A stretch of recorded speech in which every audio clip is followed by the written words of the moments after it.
अस्सलाम वालेकुम। Family cuisine में आप सबको खुशामदीद। आज मैं फैमिली कुज़ीन में आप लोगों के साथ शलजम गोश्त की रेसिपी शेयर करूंगी। ये बहुत ही आसान तरीके से बनता है और टेस्ट में बहुत ज़बरदस्त और लाजवाब होता है। ये बच्चे और बड़े सभी शौक से खाते हैं। बच्चे अमूमन कम इसे पसंद करते हैं, हाँ बड़ों की ये पसंद ज़रूर होता है और सर्दी के इस मौसम में इसे ज़्यादातर घरों में बनाया जाता है। कुछ लोग इसे गोश्त के साथ बनाते हैं और कुछ लोग इसकी भुजिया बनाते हैं। और सर्दियों के इस मौसम में एक खास रेसिपी इसकी तैयार की जाती है जो कि शलजम का अचार है, जो कि हमारे हाजमे के लिए बहुत ही मुफीद होता है और टेस्ट भी बहुत जबरदस्त होता है। अक्सर घरों में शलजम का अचार भी तैयार किया जाता है, जिसे हम शलजम का पानी वाला अचार कहते हैं। इंशाल्लाह बहुत जल्द उसकी रेसिपी भी मैं अपने चैनल पर शेयर करूंगी। तो यहाँ पर मैं आप लोगों से माजरत करती हूँ कि बहुत से दिनों के बाद आज मैं अपने चैनल पर वीडियो अपलोड कर रही हूँ। वजह आप सब जानते हैं कि इंटरनेट का बहुत ही ज्यादा इशू चल रहा है आजकल पाकिस्तान में, जिसकी वजह से वीडियो अपलोड नहीं हो पा रही हैं।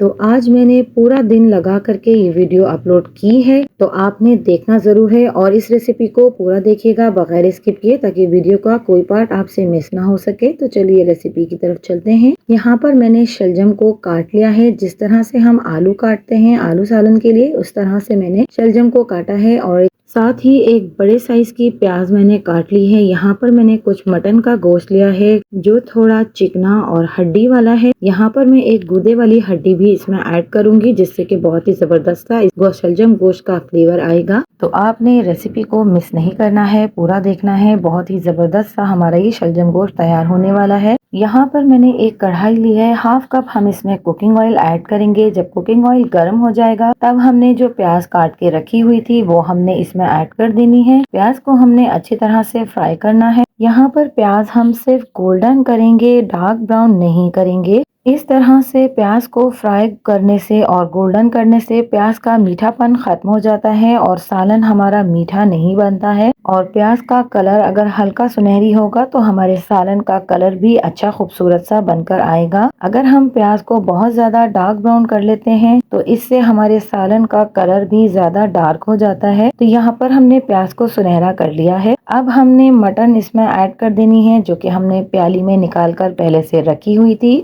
तो यहाँ पर अब हमें गोश्त को फ्राई करना है जब तक कि गोश्त के अंदर का जो पानी है वो खुश्क नहीं हो जाता और गोश्त का कलर चेंज नहीं हो जाता, यानी कि पिंक से वाइट नहीं हो जाता। इस तरह से गोश्त को तैयार करने से गोश्त में से किसी भी तरह की हीक नहीं आती है। तो अब इसमें मैं हस्बे जायका नमक, 1 टेबल स्पून लाल मिर्च पाउडर, 1.5 टेबल स्पून धनिया पाउडर, हाफ टेबल स्पून हल्दी powder, half tablespoon Kashmiri लाल मिर्च पाउडर और हाफ टेबल स्पून मैं यहाँ पर जीरा पाउडर ऐड कर रही हूँ। साथ ही 2 साबुत इलायचियाँ मैंने ऐड की हैं। इन तमाम मसालों को हमने अच्छी तरह से गोश्त के साथ भून लेना है। जब तक कि इस पर ऑयल नहीं आ जाता तब तक हम इसे भूनेंगे। इस तरह से गोश्त को मसालों के साथ भूनने से गोश्त बहुत ही जूसी और टेस्टी हो जाता है। तो यहाँ पर हमने गोश्त को भून लिया है। हाफ कप दही अच्छी तरह से फेंट कर हमने इसमें ऐड की है। दही को हमेशा फेंट कर सालन में डाला करें, क्योंकि आजकल जो दही आ रही है उसमें हमेशा सालन में फुटकियां बन जाती हैं अगर हम फेंट कर ना डालें तो अगर आप चाहते हैं कि आपका सालन फुटकियों वाला ना बने तो दही को अच्छे से फेंट कर सालन में ऐड करें। और दही के डालने के बाद हम दोबारा से मसाले को अच्छी तरह से भून लेंगे। तो यहाँ पर मसाला अच्छी तरह भून चुका है। तो जिस प्याली में दही थी उसमें अच्छी खासी दही लगी हुई थी, उसी को भरकर हम गोश्त को गलाने के लिए इसमें पानी ऐड करेंगे। तकरीबन 1.5 कप मैं पानी को इसमें शामिल करूंगी और तकरीबन 30 मिनट तक हम इसको गलने के लिए छोड़ देंगे। तो यहाँ पर चूंकि हम मटन का इस्तेमाल कर रहे हैं तो मटन ऑलमोस्ट 20 से 30 मिनट में गल जाता है। तो यहाँ पर अब हम 30 मिनट तक इसे ढककर पका लेंगे। तो यहाँ पर हमारे 30 मिनट कंप्लीट हो गए हैं। हमारा मसाला बहुत अच्छे से भुन चुका है, ऑयल भी इसके ऊपर आ गया है और ये मटन भी बहुत अच्छी तरह से गल चुका होगा यकीनन, जिसे मैं चेक कर चुकी हूँ। तो यहाँ पर एक दफा स्पून चलाकर हम इसे अच्छे से मिक्स कर लेंगे। और अब बारी आती है उन शलजमों की जिन्हें हमने पहले से काट कर धोकर साफ करके रखा हुआ है। तमाम शलजम हम इसमें ऐड कर देंगे और इसको अच्छी तरह से मसालों के साथ मिक्स कर लेंगे। सबसे पहले ये बहुत ही मजेदार और जबरदस्त टेस्ट के साथ शलजम गोश्त हमारा बनकर तैयार होगा। आप इस तरीके से शलजम गोश्त बनाएंगे तो यकीन जानिए कि बच्चे बड़े सभी शौक से खाएंगे। शलजम का टेस्ट अमूमन थोड़ा सा तुर्श होता है, थोड़ा सा अलग सा होता है बाकी सब्जियों से। तो अक्सर लोग इसे पसंद नहीं करते हैं, लेकिन आप जब इस तरीके से शलजम गोश्त बनाएंगे तो यकीनन ये सभी को पसंद आएगा। तो शलजम गोश्त को गलने के लिए हमने 15 से 20 मिनट तक ढककर पकाया है और यहाँ पर 15 मिनट कंप्लीट हो गए हैं। शलजम हमारे बहुत अच्छे से गल चुके हैं और गोश्त में भी जो बाकी थोड़ी बहुत कसर होगी वो भी खत्म हो चुकी है। तो यहाँ पर बहुत अच्छे से हमारा शलजम गोश्त बन रहा है। अब लास्ट में सबसे आखिर में हम यहाँ पर 1 टीस्पून पिसा हुआ गरम मसाला ऐड करेंगे, जो कि इसमें जबरदस्त सा फ्लेवर ले आएगा। तो यहाँ पर हमने गरम मसाला ऐड कर दिया है। अब हम इसे अच्छे से मिक्स कर रहे हैं और थोड़ा सा हमने इसे मजीद भून लेना है ताकि जो हमने गरम मसाला इसमें ऐड किया है उसका कच्चापन दूर हो जाए।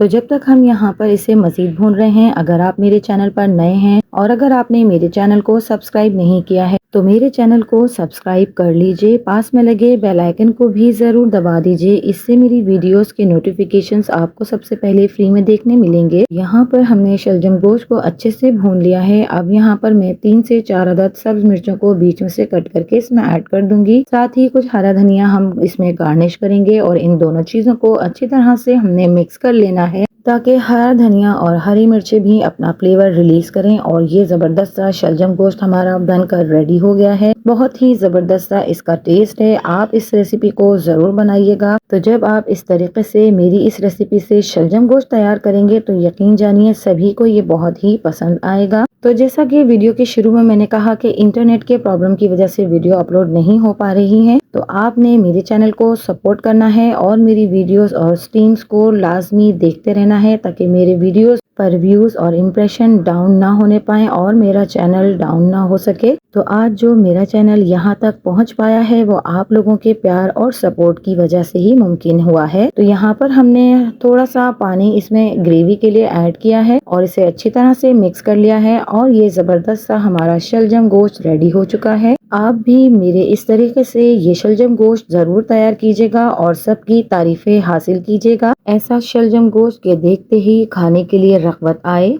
तो आप भी मेरी इस रेसिपी को ज़रूर ट्राई कीजिएगा और कमेंट्स के ज़रिए अपना फीडबैक भी मुझे ज़रूर दीजिएगा और मेरी इस रेसिपी को अपने फैमिली फ्रेंड्स में ज़्यादा से ज़्यादा शेयर भी कीजिएगा। तो अगर आपको मेरी वीडियोस और मेरी रेसिपीज पसंद आती हैं तो मेरे चैनल को लाइक, शेयर एंड सब्सक्राइब कीजिए। मिलती हूँ किसी नई वीडियो, नई रेसिपी के साथ। अल्लाह हाफिज।